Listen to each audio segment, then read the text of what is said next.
Symmetry. No, not mirror symmetry.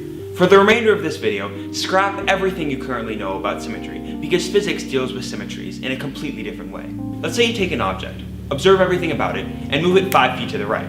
If nothing has changed, then it has a certain symmetrical quality to it, the symmetry of spatial transformation. In physics, if you have an object, you do something to that object, and then afterwards the object is still the same in some measurable way, then that object is symmetrical.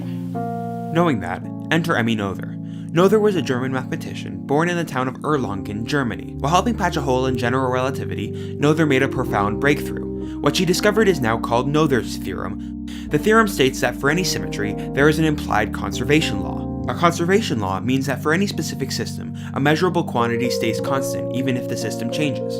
For instance, the conservation of energy states that physics doesn't really care when you do your experiment. The total energy will always be the same, even if the individual energies of the system change. Let's look at this salamander. Don't tell anybody, but he actually knows all the secrets of the universe and taught me everything I know. Don't look into his eyes too long, or you'll be sucked into the abyss of knowledge. Anyways, if we move him over here, it's pretty clear he's the same salamander, just moved over a little bit to the right. Physics doesn't care whether the salamander is here or here, he's still the same guy. To prove this, we need a constraint, a quantity we can use to mathematically represent the change in the salamander, and then prove that nothing has changed. For this, Noether uses the Lagrangian. The Lagrangian is, put simply, a function you can take of an object that will give you a mathematical representation of the object's motion, but in terms of energy instead of classical Newtonian forces. So let's say we find the Lagrangian of x, the salamander before, and x prime, the salamander after. Since we assume nothing changes after the transformation, we can say the change in Lagrangian equals 0. Now all we have to do is some complex calculus substitution, and voila, you are left with one constant, a quantity about the salamander that must have stayed the same before and after we moved him.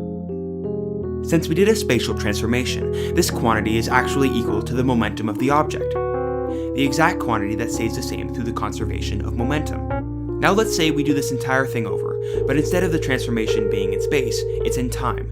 What we are left with is called the Hamiltonian, or the total energy of the object.